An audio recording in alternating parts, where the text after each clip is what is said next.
Hello, my name's Charles Palermo. I'm from the College of William and Mary. I'm very happy to be here. I'd like to thank the Santa Barbara Museum of Art, Ike Kong, and Rachel Sloan especially for all of their help in bringing me here, and you for coming out today to hear. So, without further description, I think I'll just get directly to work. Do we need to bring the lights down? Okay. All right, so a scene from one of the deaths of art. Tony Smith, reflecting on a nighttime drive on the unfinished New Jersey Turnpike, describes the roadway with no lights or shoulder markers, lines, railings, or anything at all except the dark pavement. He notes stacks, towers, fumes, and colored lights. He classes the unfinished road with abandoned airstrips he'd seen in Europe and the drill ground at Nuremberg that holds 2 million men. Thinking back on the nighttime drive and its effect on him, he explains, "I thought to myself, it ought to be clear that's the end of art. Most painting looks pretty pictorial after that." The lure of the turnpike for Smith is the attraction of the real, of presence, which eclipses the appeal for Smith of what he names the pictorial. Of course, Smith hardly invented this tension. It's a major contributor to the anxiety that made modernism go. To call it the end of art is hardly necessary, though, an undialectical, even flat-footed conclusion. The characteristic modernist work of art is suspended between conflicting impulses toward the presence of the real, on the one hand, and autonomy, which is to say, an independence from the world, on the other. Autonomy can sound bad. It can evoke the picture that responds only to its own needs and imperatives, and to those of its parochial or old-fashioned tradition. The autonomous work of art can thus sound like something that should be opened out to the world, like a stuffy room. In the grip of such a notion of autonomy, the pictorial work can sound trivial, like art for art's sake, a retreat from human meaning into mere aesthetic gratification. But ultimately, autonomy can be taken more rigorously to mean simply that the work comes to us already fully determined, fixed, framed, so that what happens in the world around it cannot change it. And far from seeming like a guarantee of triviality, that can seem like a necessary condition for the work to convey meaning. But no matter how generous our view of the autonomous work of art, it entails some limitations. The world and any experience of it is necessarily unbounded, unfixed, embodied in ways that cannot be translated to the autonomous work of art without loss. So if one is to represent one's experience of the unlimited changing world in a work that is fixed, bounded, and framed, compromises will be necessary. More generally, centrally and explicitly than other earlier art, modernist art makes the cost of such compromise its theme. In my essay for the catalog of Picasso and Braque, The Cubist Experiment, I took the claim about modernist art as the premise on which to propose a way of seeing Picasso's cubism of 1908 to 1910 or so. To do that, I further suggested a way of seeing some work of Paul Cezanne's and of seeing Picasso's early cubism as a reaction to Cezanne's work. All of this, once again, in terms of the tension between presence and autonomy, imagined as a struggle between the prospect of the motif's containment and that of its escape from the autonomous work of art. I want to recapitulate that argument briefly so I can take it into new areas. So consider this famous work by Paul Cezanne, which shows a plaster Cupid set on a table. I proposed, following Meyer Shapiro, to associate the apples with the eroticized flesh of the Cupid. What Shapiro does not mention, however, though others have, is a most interesting feature of the picture. One apple appears to rest on the floor behind the table on which the statue stands. But if that's so, it would be huge in comparison with the apples that sit on the table, much closer to us in the fictional space of the painting, even though on the surface of the canvas they are about the same size as the apple in the distance. Cézanne apparently transplants one of the apples to an improbable position and enlarges it to an impossible size.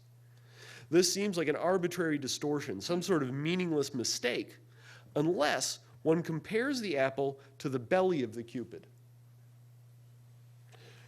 The two forms are similar in size, in curvature, and in the position of their respective navels. Cézanne brings the two forms together even at the cost of rupturing the painting's unity of scale, presenting them pointedly as equivalents. Cézanne distorts the apple's scale to make this comparison possible, but the Cupid is also displaced from its natural scale, insofar as the statuette is a reduced model of the human form. One might say, in fact, that Cézanne takes for his subject a human form, the Cupid's body, transposed to the scale of still life. This is an example of what I had in mind when I said that art, especially modern art, makes a theme of the cost at which it translates the world of human experience into works of art. But the theme doesn't end there. The plaster Cupid stands directly in front of a canvas that we are meant to see as leaning against the studio's far wall. Here it is right back here. Okay? We see the canvas obliquely so that it forms an irregular shape on the surface of the canvas we're looking at, but it seems almost tailored to the body of the Cupid in front of it. Almost, because as close as the edges of the canvas come to the trunk of the figurine nevertheless seems to have burst its container. If the plaster figurine is seen this way, the apple that echoes its belly might take on a new charge. Rather than merely repeating the fullness of the figure's abdomen, one can imagine the apple as the belly escaping the canvas frame behind it by projecting itself beyond the limits of the canvas within the canvas. The picture seems full of this kind of bursting. The green shoots of the onions sprout from the very edges of the table that holds them. The series of apples extends from the figurine's toe like buds from a twig, right? If the apples and the onions on the table are meant to be the equivalent of flesh, then they represent flesh escaping containment. And that containment is figured in the canvas behind the Cupid as the autonomous work of art. About 20 years earlier, in a famously puzzling painting entitled The Eternal Feminine, Cézanne places a pale female nude on a sort of throne that resembles an elaborate canopied bed. Male figures from all walks of life throng her, adore her, and offer her gifts. The work is clearly satirical on some level, perhaps an allegory of society's corruption. The picture resembles the still life insofar as the white backdrop that frames the pale woman and the figure's pale flesh in incomplete definition, particularly at the fingers and around her left breast, similarly permit one to imagine that her body is framed against the fabric itself. In this case, however, the backdrop repeats her shape. The sloping loops of fabric echo the spread of the figure's hair.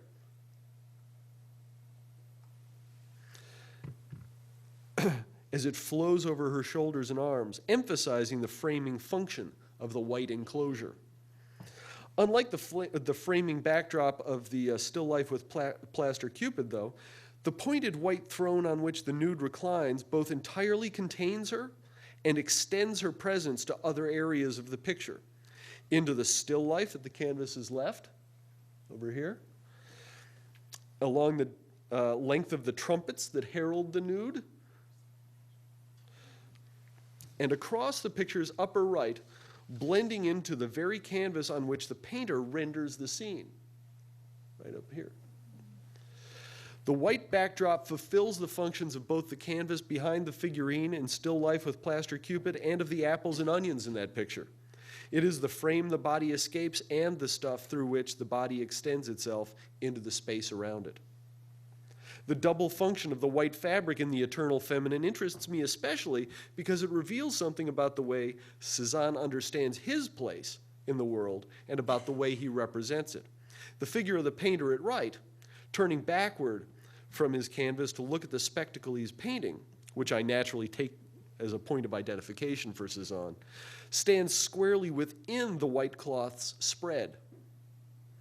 Cézanne indicates explicitly his place within the drama of containment and escape. but his relation to the space is always in question, always a part of the drama, which is a story about the integrity of the pictured space. If Cézanne is in the space, it is not closed up in itself. The tension between presence and autonomy is spelled out here in capitals. The tension is only heightened further if we accept the suggestion, which others have made before me, that the peaked contour of the canopy points forward to Cézanne's engagement with Mont Sainte-Victoire, which it resembles somewhat. My purpose in discussing Cézanne is double. On one hand, I want to appeal to Cézanne as a paradigmatic modernist to show the centrality of this tension between presence and autonomy. On the other hand, Cézanne pays his own way, so to speak, historically, since he's of such importance to the rise of cubism.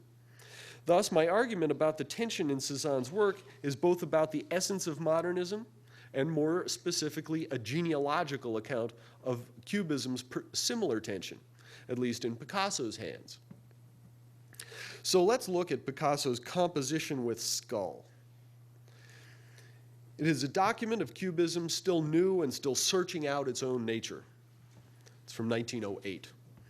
In its background is a painting of a figure with elbow raised, just like the écorché, who's in the background of Cézanne's still life with plaster Cupid.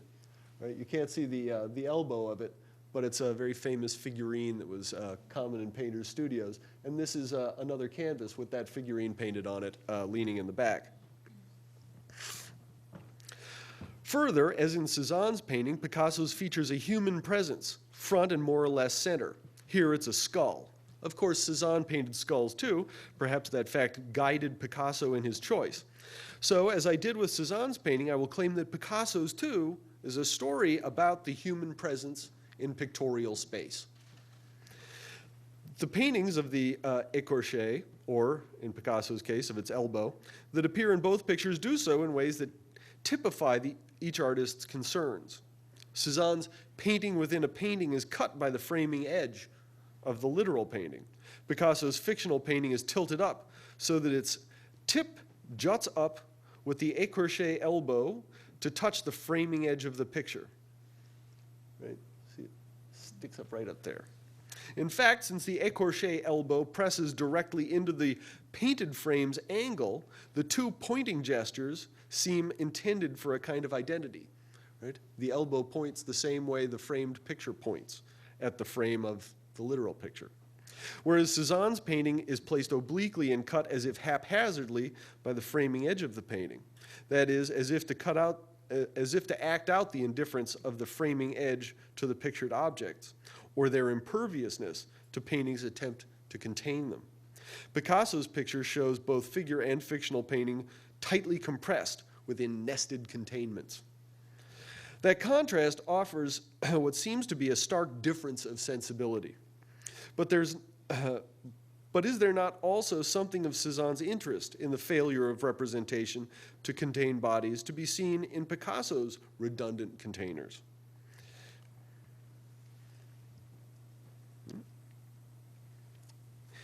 Indeed, doesn't the form of the écorché elbow echo in the difficult to identify forms of the studio decor?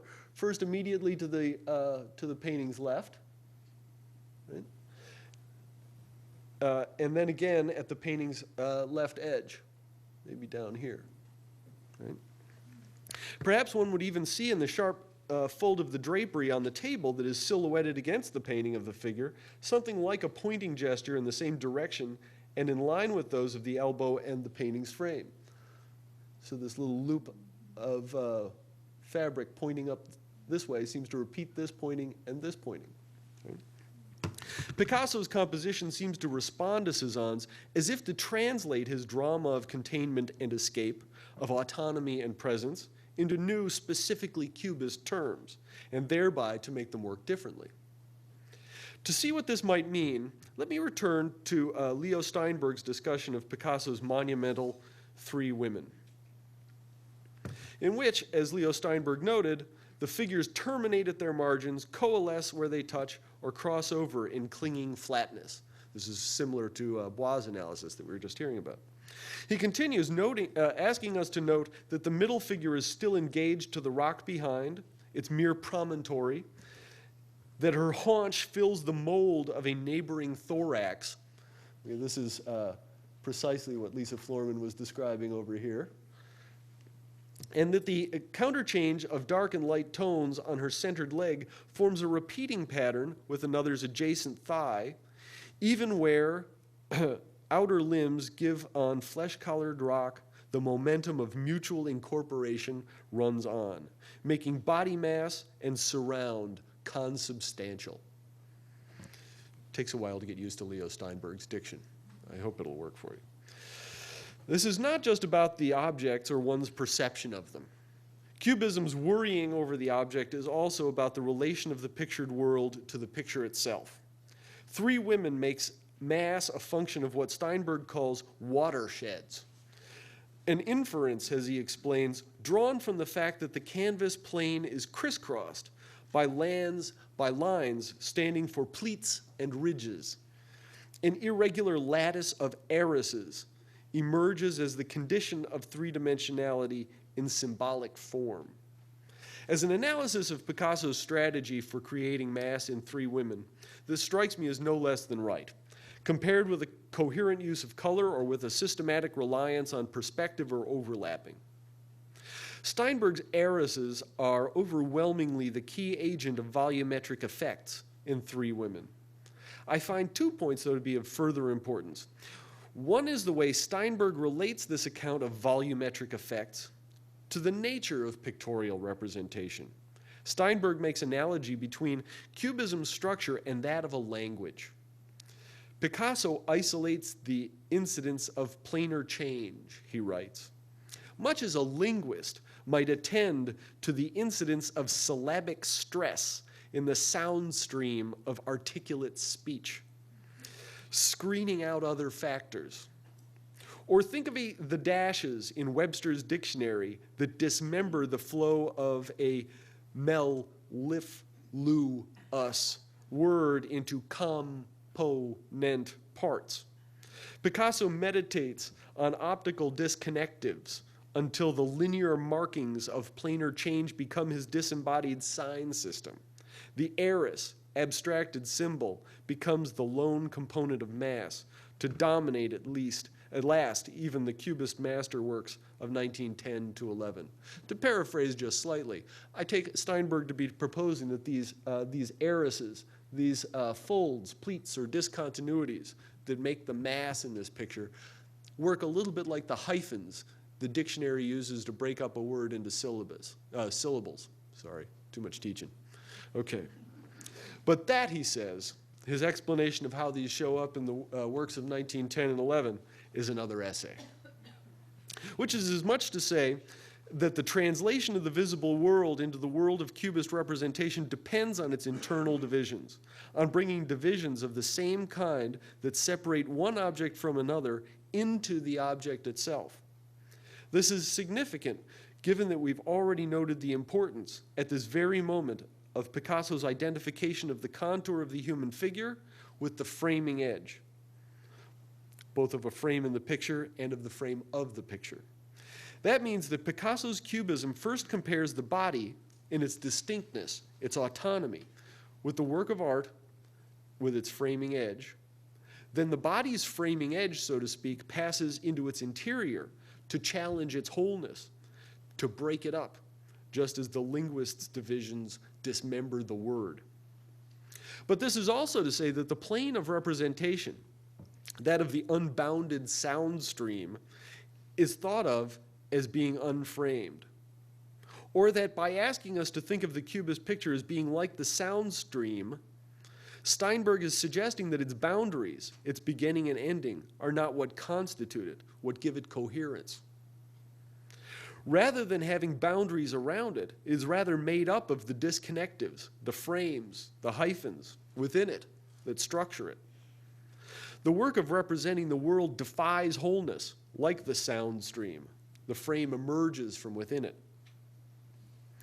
The framing edge of the composition with skull is allegorized by the frame that touches it. The contour of the elbow gets allegorized by that depicted frame too. We may even want to follow Steinberg to say that the discontinuities which structure the forms of emergent cubism are similarly equivalents of and references to the framing edge. Steinberg gives good reason to think so. Referring to these early cubist works, he writes that the pictures grew smaller in relation to the inhabiting figures. This compression that seemed to buckle and fold the canvas terrain to produce the figures. Figures and other objects come into being by being pressed together, sandwiched between the rifts that then serve as their contours. Let's consider an example. As both Steinberg and William Rubin note in their discussions of it, another 1908 painting, Still Life with Fruit and Glass, presses a pear against a glass. Oops, sorry. Right here. They sort of share the same contour. I would want to say that each object, by supplying a contour for the other, becomes a frame for that other object. Further, both objects intersect the upper framing edge of the picture so that it cuts the pear's stem, right up here, which I think we may take as a metaphor for the cutting that separates a fruit from its tree, and bisects the mouth of the glass, as if to make the painting's edge identical with the rim that defines the glass's volume. In this remarkable little intersection of framings, so to speak, I see Picasso drawing into comparison different notions of the frame. First, in the comparison of the canvas's edge with the glass's lip, the frame as the rim of a container.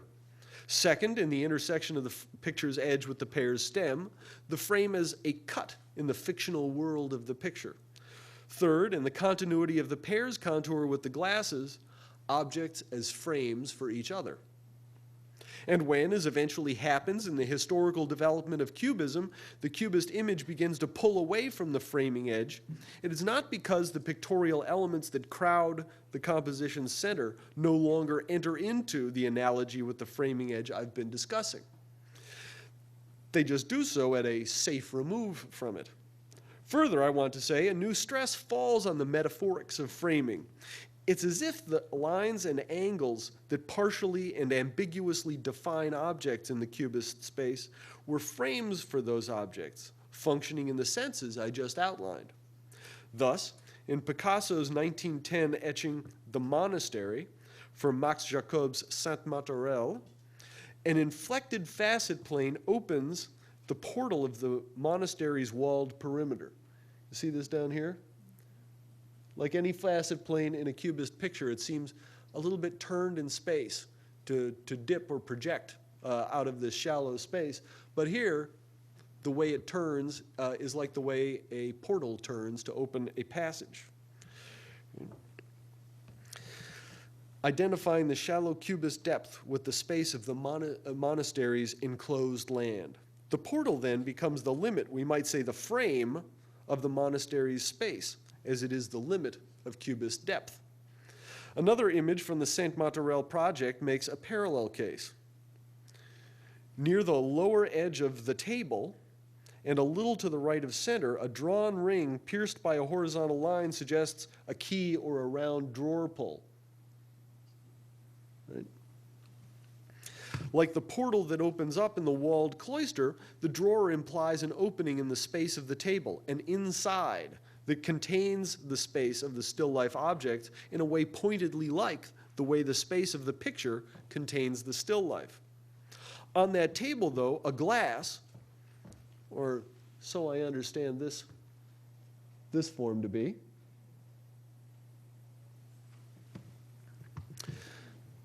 likewise represents the ideas of containment and of opening out. I would press the point a little further to compare the form of the glass with that of the shoulder of the figure in another etching for the book, Mademoiselle Léonie. So it seems to me like this shape, which defines her shoulder, is enough like that defines the glass, right? To make me wonder whether Picasso is comparing the woman's body to a vessel. Does the dark triangular form between her legs permit comparison with the drawer and the cloister portal? Maybe. My suggestion will be that Picasso's cubism compares the integrity of volumes in the picture, the cloister, the table, the woman, to the integrity, the autonomy of the picture itself. That brings me, in somewhat streamlined form, to the end of the trajectory I traced in the catalog to accompany this exhibition. There, I concluded with Gertrude Stein's remarks on Picasso's relation to his work. This is Gertrude Stein talking now. He was one who was working. He was one having something coming out of him, something having meaning. He was not ever completely working, which was written right around the time Picasso made the paintings I've been discussing. Stein's remarks describe the work's separation from the artist as incomplete, in progress. Even the participle gerund pair, having meaning, makes it seem that the work's very ability to mean is a matter of some sort of progressive attainment. This brings us back where we began, to the relation between autonomy and meaning, and to the inherent tension between them and presence. In this case, the presence of the progressive tense, having meaning. Further, as Stein's little portrait of Picasso suggests, there's a certain reflexive quality to the tension, so that the progress toward the autonomous work can also be understood as progress toward a complete or autonomous self. He was never completely working. In what remains, I want to do something that comes naturally to us art historians. I want to propose a way of putting the set of developments I've been discussing in relation to a piece of context, and to indicate ways of seeing their continuity with earlier work. I would like to suggest, contrary to the custom, that Picasso's early career before Cubism is continuous with the Cubist works, at least with respect to the issues surrounding autonomy. Rather than Gertrude Stein, however, I want to take Guillaume Apollinaire as my literary guide to that phase of Picasso's career, and so as a newly important context for Picasso's achievement. Partly, this is because Apollinaire's friendship with Picasso began before Picasso met Stein. In that respect, I have nothing new to propose. Picasso's friendship with Apollinaire has been well documented and described. Partly, though, it is pertinent to turn now to Apollinaire because, in Apollinaire's work in the years leading up to 1910, I think we can trace similar issues to those we've been considering in Picasso's works.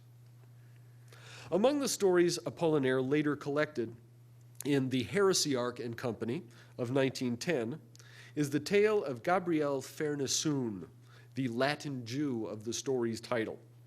Fernessun confronts the narrator, who is a writer, to explain his plan to convert to Roman Catholicism. Central to his plan, however, is to lead a life of crime before converting, so as to take fullest advantage of the cleansing power of baptism. Logical, right?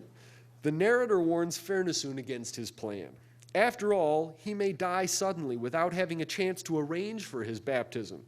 The road to hell, the narrator reminds Fernessun, is paved with good intentions. The story is complex in its themes and its logic, but for the present purposes, we can turn directly to the conclusion. An acquaintance of the narrator, a young woman, enters a bar where he is drinking with his friends. The woman, called Nella, explains that she plans to join the Little Sisters of the Poor and traces her new vocation to a curious event. She's walking home late one evening when a man threw himself at her feet, explained that he had poisoned himself, and begged her to baptize him. Using water from the nearby gutter, she complied. The man, no other than Fernessun, died and left his money to the Archbishop of Paris. One policeman who had laughed at Fernessun was struck down shortly thereafter by a burst aneurysm. Another, who comforted the dying convert, inherited a fortune. Nella's story succeeds in dispersing the group. Each character leaves until Nella and her boyfriend remain alone with their drinks. The earnestness of her revelation, so to speak, is such that no one seems able to tolerate it, much less respond to it, at least not in the context of an evening of drinking at the bar. Her story casts a pall on the evening's binge as if a prophet had stopped by, which is in a sense precisely what she is. Only she's a pretty ambivalent prophet. How serious can she be about her new vocation if she's still touring bars with her boyfriends? The ending of the story introduces another kind of ambivalence or uncertainty. There is some question, it seems, whether Fairnessoon's baptism is valid. The gutter from which Nella drew the water she used to baptize him was near a place where cab horses stood, and so may not have been water, but horse urine. If so, as the narrator concludes, my God, we all know the road to hell is paved with good intentions. Again, and as was the point earlier, when the narrator used the same cliché about the road to hell, Fairnessoon's reliance on the sacrament exposed him to a terrible risk of what the philosopher J.L. Austin called infelicity. We might call it failure or misfire. The story closes leaving Fairnessoon's fate, his soul's fate, in question. But that's also to leave the nature of Nella's act in question. Did she or did she not perform a baptism? The open-ended conclusion, the fact that we cannot know whether Nella's act was a baptism or not, and thus whether this is the story of Fairnessoon's salvation or his damnation, makes this story a little parable about difficulties of agency. We might put it this way. It shows the difference between an intention and an effect. If we may speak of the ending of the story as its framing edge, as one way of seeing what is in the story and what is outside it, then the moral of the parable is that part of Nella's act, namely her intention, as embodied in the formula of the rite of baptism, is within the frame. Part of it, the outcome, successful or not, of that act, is outside the story. But that is what makes the story different from a sacrament. The impact of a story may interest its author, but whatever effect it has is not part of it. If I write a story and no one ever even reads it, I still wrote a story. The efficacy of a sacrament, on the other hand, is all that matters about it. If I perform a baptism and nobody gets baptized, we might best say I didn't perform a baptism after all.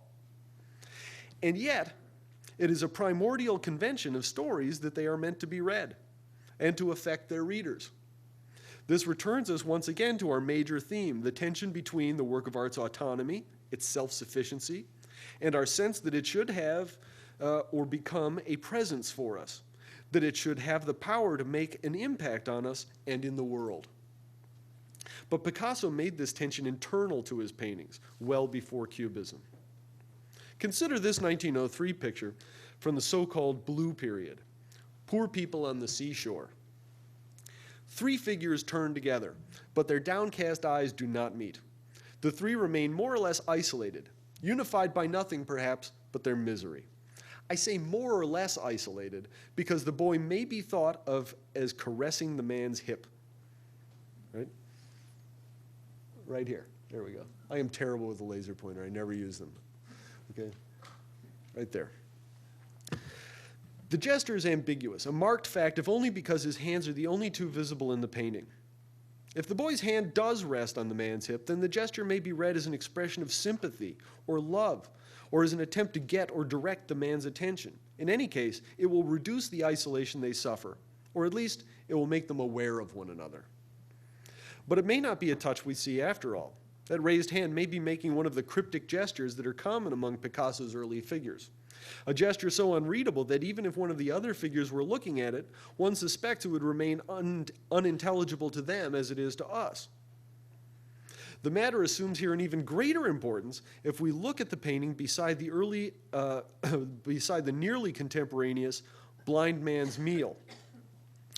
The boy makes virtually the same gestures as the blind man in the other painting, as if to imply that he probes his obscure world the same way the blind man at his table does, but without objects to hold.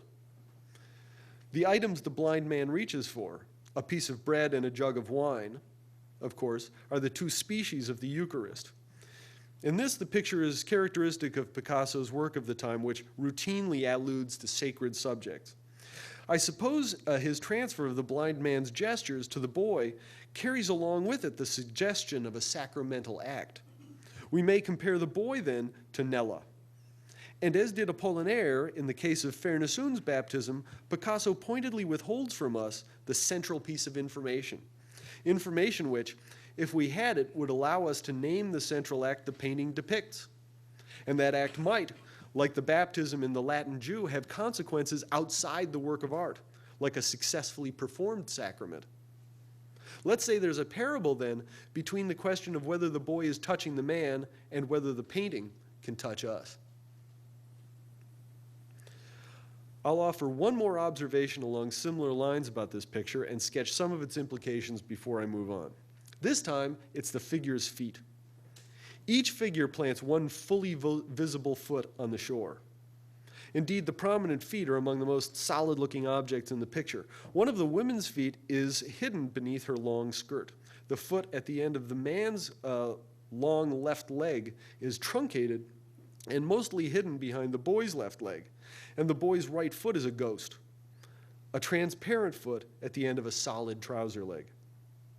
In these 1903 pictures, Picasso uses a variety of techniques to mobilize a sense that reality and dream, matter and symbol, profane and sacred, line up ambiguously with solidity of paint and fullness of modeling and qualities of line. Note also that the feet are arranged in a conversation like that of their owners, but centered somewhat differently. The figures' faces turn into a center within the space of the painting, toward a point apparently located beyond the woman and before the man. The feet, however, converge on a point outside the figure's circle, located on our side of the woman, because her right foot turns a little strangely, along or even beyond her shoulder, so that it points out of the painting. I sometimes ask people to hold their hands up and cover up the top half or the bottom half of the picture to compare the two different orientations. In the directness of their meeting, as well as in its outward-facing orientation, the conversation of the feet provides a contrast to the awkward encounter of their owners. The feet make a rough semicircle that opens outward. The figure's upper bodies close up on themselves and turn their backs to the beholder. Finally, within that circle of feet, note that the man's foot and the boy's foot make a pair. One right foot and one left foot, roughly parallel, towing the same invisible line. The boy's foot may be even a little enlarged in comparison with the rest of his body, as if to make it a suitable mate for the man's visible foot. It's like 2 feet of another body, one that corresponds neither to the boy's nor the man's. This time, the play on communication not only suggests some kind of secret sharing within the circle between the boy and the man among all of them. That register of the painting is self-sufficient, indifferent to our world, absorbed in itself, we might say. The outward turn of that circle of feet is a turning toward the beholder, an embrace that opens itself to you, addresses itself to you. In that sense, it's an acknowledgement of the way in which, its absorptive strategies notwithstanding, the painting is made to be beheld, and therefore structurally incorporates something outside it, a beholder. And in this, Poor People by the Seashore is typical of, rather than exceptional, among Picasso's works of the so-called blue and rose periods. Rather than multiply examples, though, I'll close by turning to one more work, and thereby take us back to the cusp of cubism. The Demoiselle d'Avignon is a famously difficult picture to understand. An extraordinary volume of art historical work has gone into understanding it. Picasso's biographer, John Richardson, arrives at the conclusion that a certain openness is appropriate to our encounter with the Demoiselle. By limiting the meaning of Picasso's great work, he wrote, we limit its power. I don't think Richardson is advocating a radical indeterminacy, a total subjectivism in interpretation. But he is clearly sensing Picasso's resistance to closure along certain ordinary routes of interpretation, such as iconography and influence. And, although his essay is no more preoccupied with methodological concerns than his writing in general, incorporating that resistance into his own inchoate reflection on method. To put it in my own terms, Richardson is feeling the tension between effect, the picture's impact on the beholder, and meaning, understood as a sense fixed by Picasso's intentions expressed in the autonomous work of art. This tension is built into the painting. In a famous essay, The Philosophical Brothel, especially as it has been read by our own Lisa Florman, Leo Steinberg explains that in the course of the preparatory work for the Demoiselles d'Avignon, Picasso's original conception of a brothel scene with a medical student and a sailor client turns through 90 degrees to confront the viewer, so that the picture ceases to be a representation of adventure enjoyed by one or two men and becomes instead an experience of ours, an experience that is of the painting. So originally, Picasso seems to have thought to put a medical student and a sailor in the picture, so that it was about two very different stances, let's say, toward a brothel. In the final picture, they've been eliminated, and the address of the remaining figures has been turned emphatically, 90 degrees, as it were, outward toward us. Rather than a picture in which the medical student then stands for external knowledge and the sailor client for initiation, it becomes one in which we're called on to let that dual divided relation become our own, to inhabit and transform.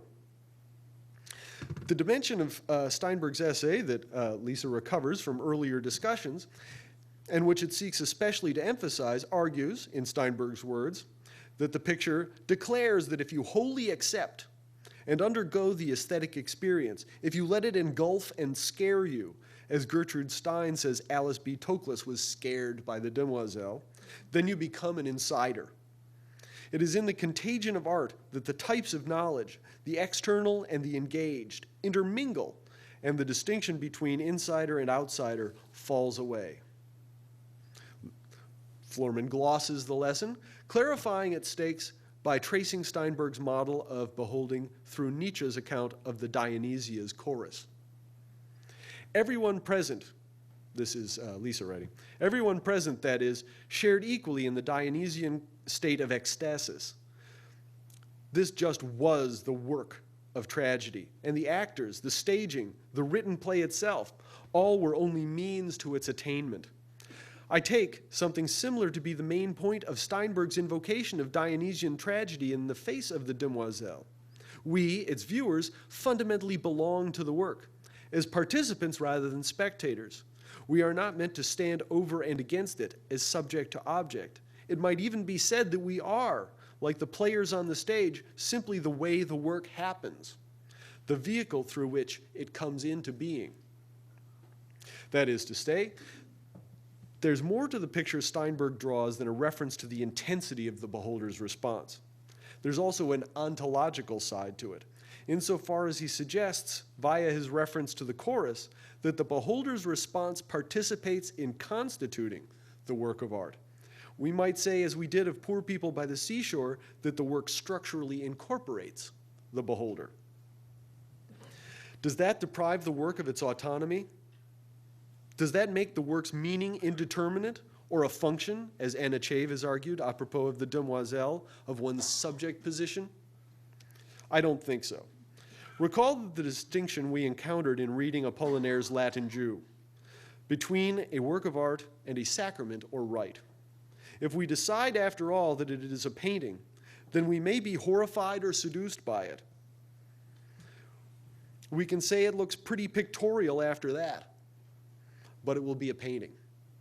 If we decide to take the Demoiselle as a rite rather than as a work of art, we'll be betting its ontological status on its felicity, on its success in its securing the right effects, just as Fernasoon did.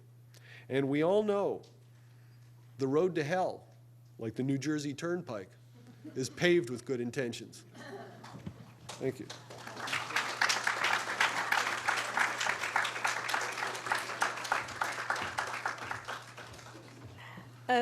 My name is Lori Monahan. I'm a professor out at the University of California in Santa Barbara, just north of here, and I'm very pleased to be a part of this symposium, and I want to thank, I'm actually here as a sort of interlocutor for Charles, and I didn't make a written text. I didn't produce a written text in response to his paper, but I have a lot of questions, and so I'd like to just kind of use my role here as one to either get Charles to sort of elaborate on certain things, and I might even want to look at a couple of pictures again.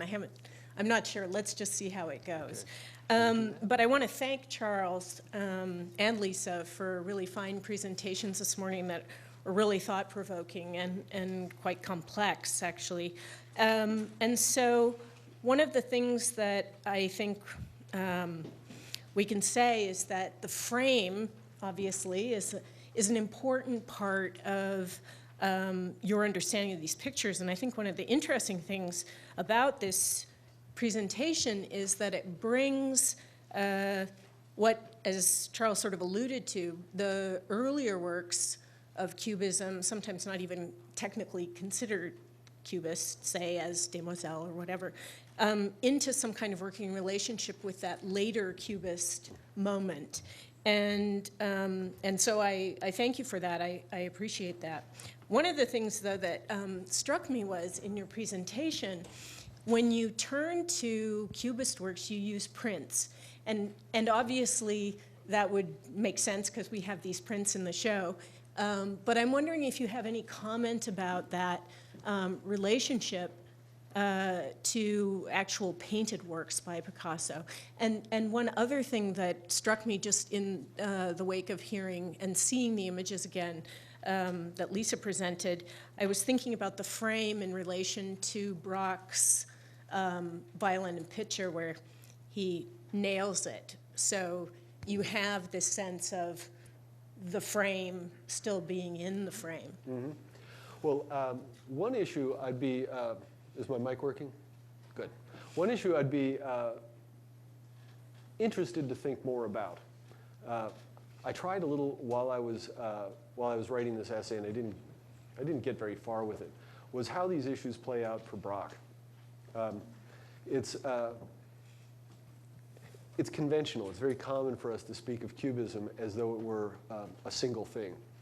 But Braque and Picasso were, in fact, very different people and very different artists. And I hesitate to assume that because I find something working for Picasso, that it's simply going to be happening for Braque as well. No matter how much their pictures may look alike on first glance, they're not.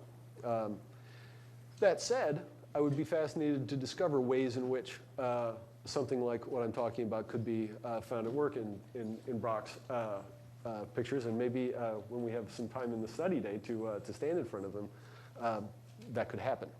On the other hand, in response to your observation, correct, that in the period of high analytic cubism, I have only referred to prints. That's a matter of convenience, really. I have seen ways in which, although I think I owe it largely to the practice, so to speak, I've had in looking at the earlier works and in the prints, seen ways in which forms in painted images by Picasso from 1910 to 12 could be said to line objects up, so to speak, to frame one another, or to try to trouble the distinction between lines that hang nondescriptively in space or in different planes and lines that describe the contours of objects in the foreground can be said to be shared or in identity with one another. And certainly in their adherence to the genre of still life, I take there to be an ongoing suggestion that the glasses, the bottles, the tabletops continue a kind of preoccupation with vessels, with containment, with some sort of notion of space that's placed in relation to the body as something like available to possession physically by the shape, the volume, the mass of one's own body. Thank you for that. One of the things that struck me when you were talking about the prints was I was thinking back to your idea of sort of the experience of the world, and then this kind of tension between the experience and then the autonomy of the work. And it struck me, and I hope this isn't too off the wall, but particularly when you were talking about the prints, that the glass is analogous to the female body and so on. And I was thinking back to the moment where you were talking about the Cupid standing in sort of for a human body.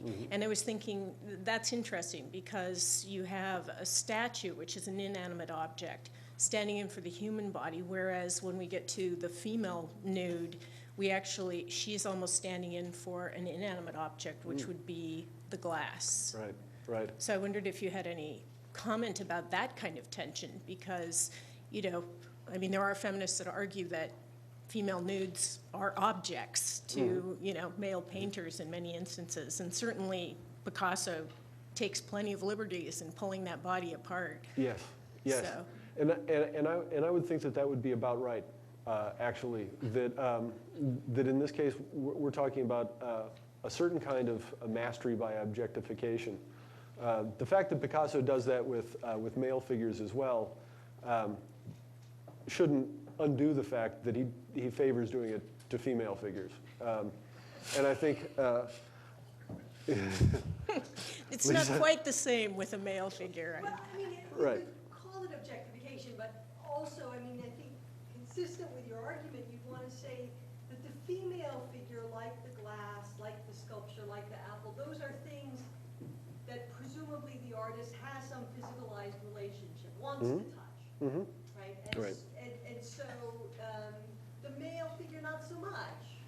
Well, by saying that he objectifies male figures where he represents them, I only mean to say it's not like his portrait of Kahnweiler, for example, is imbued with a deep interiority, right? He dismantles everybody.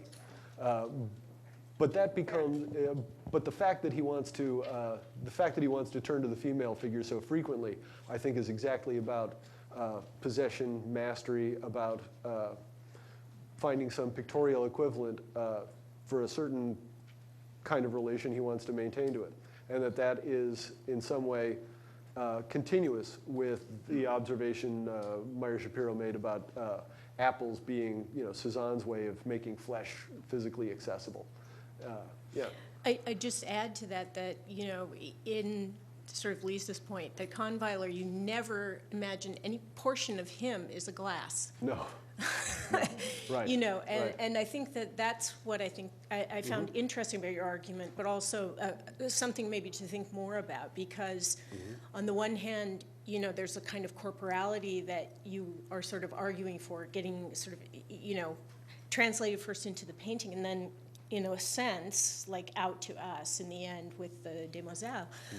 But at the same time, there's a corporality, a sort of, a corporeality that actually gets translated in the opposite direction, something that Picasso actually keeps doing into the 30s, particularly. But so I just thought that was kind of an interesting twist that your talk sort of made but didn't quite acknowledge. Right, right. And I think it might be worth thinking about that a little bit more. Yeah. Well, thank you for that. The other question that or the other issue that I considered while you were speaking, and also looking at the pictures, and it was actually with the still life with Cupid, and I was thinking about how there are portions of the Cupid, for example, that actually open up, right? Like the base isn't entirely enclosed. I don't know if you want to put that. Can we those get images that back? up? Could we? Do I just have to? Is it going to mess things up now? I think the wrong PowerPoint is open. You probably have to. Oh, I see. We'll You can do this faster than I am. I'm sure yeah. you can. Here we are. I want the Cupid. Play from beginning. We'll find the That's it. Cupid. First up. Okay, there we go. So in terms of frame breaking, I was curious about the area like right here where it sort of breaks with the frame, and also there's one portion. So where the base isn't secure. Yeah, it Right. actually flows into this, which Yeah. makes it very ambiguous whether or not this is actually a floor or what. Right. And you have those beams. But I was curious about that, and also the fact that this sort of forms another frame, and so on. So I mean, there are a lot of frames, I take your point there, but the other thing that I thought was interesting is you didn't talk about this onion, but this onion in particular kind of cuts Yes. that right there. Yeah, that is a better example than the one I flashed during the talk. This one you can see right there, the transition from the sort of ruddy skin of the onion to the green shoots is identical with the line of the table. Yeah, that is a better example than this one over here where it's a little bit blurred. And if we wanted to go into a little more, this painting is good for sustaining a pretty long hours. Conversation. Yeah.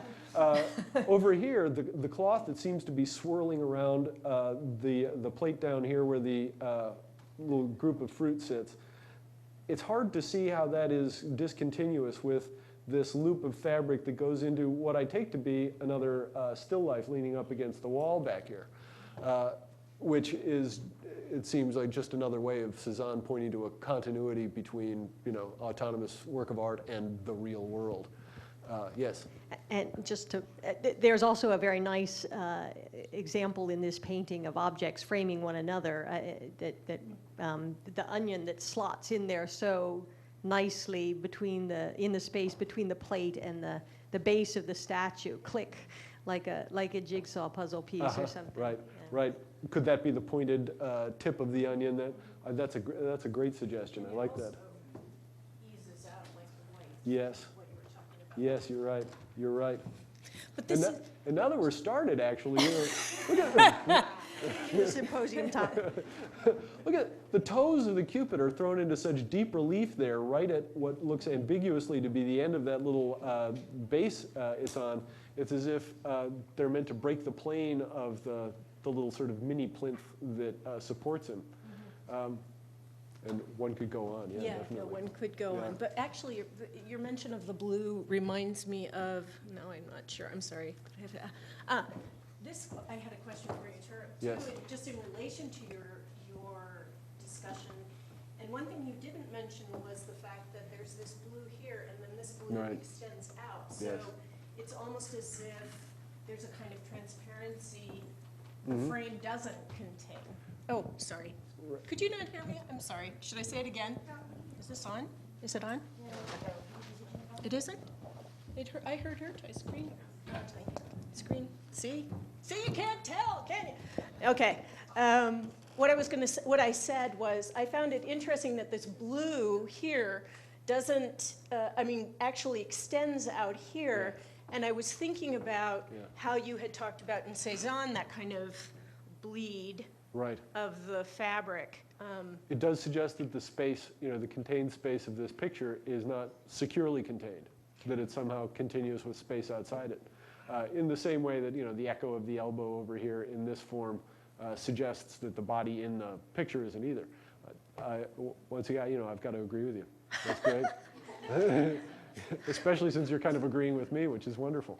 Well, I will, I guess my distinction, or the way I would take your argument was, I guess I would back off a little bit from the pointing to the frame, that all the angles point to the frame. Because that felt like it was a little bit too strong, for me, anyway. But Okay. are we out of time? No, Jennifer wanted to make a comment. Please. Can we go back to the Cézanne Yeah. for a Of course. minute? And, Oops, sorry. Okay, and this is a comment about framing, and I really appreciate your thinking about these issues in terms of framing, because to me it seems really central to what we're talking about. But I want to kind of push beyond the literal, what is literally being framed by lines in the picture, to a more conceptual idea of framing. Okay. And that has to do with the way that I read this little apple in the background of the Cézanne. I totally agree with your interpretation as far as it goes. And I think that how we interpret that apple has to do with what we see it in relation to, which is actually a form of framing, right? We put our own conceptual frame around the apple. So if we see it at the back of the room, we're conceptualizing it in that way through a conceptual frame, and it looks huge. Whereas if we see it in conjunction with the belly button, then it looks like it belongs with the apples in the foreground, and like it looks like it belongs with the belly of the Cupid. But I would go a step farther and say, well, but if we also see it as related to the belly button of the Cupid, we can also see it not as being on the ground, but as hovering in the air next to the Cupid, which is actually kind of funny to me. And this leads me to another, so I guess in thinking about all of the kinds of framing that we're talking about, I feel like they're very much from the perspective of what Picasso or Cézanne were doing when they painted. And yet at the end of your paper, you talk a lot about the beholder. And so I want to kind of reinsert the beholder and the processes of conceptual framing that are necessary to even engage with this work or with cubist work. Because I think that's just, you know, it's completely central to my understanding of Cézanne and cubism that you never can have the thing you're looking at, because every time you can't take it in whole, and every time your perceptual frame shifts, your understanding of it shifts. And that's what I think is so interesting about these works. And I think we can take that sort of further into the very, very kind of obscure analytic cubist works, and that's what I've found to be a very helpful way of looking at them. And one other point that I wanted to make, just in terms of tone, like I see this Cézanne still life as funny. Maybe I'm weird that way, but you know, your story from Apollinaire was hilarious, right? But you talked about it in such a serious way, you know? And so I'm kind of wondering, and you know, Lisa Florman, I loved your account of all these accounts of cubism. And yes, Tim Clark has got a very pessimistic account of modernism in general. But can we put some of the humor back into these works? I mean, I think some of the reason that people like to look at them is because they are playful. Yeah, exactly. So anyway, sorry, that was a very long comment. No, thank you very much. Jennifer Shaw is a professor of art history from Sonoma State. So just in case you were wondering. Do you want to, you have one more? Sure. I was also thinking about frames. I guess this is, in some ways, along the lines of what you were saying, Jenny, which is a frame can serve as a metaphor, you know, and I think you sort of shift between these two things, right? You're talking about a kind of physicality of the frame as the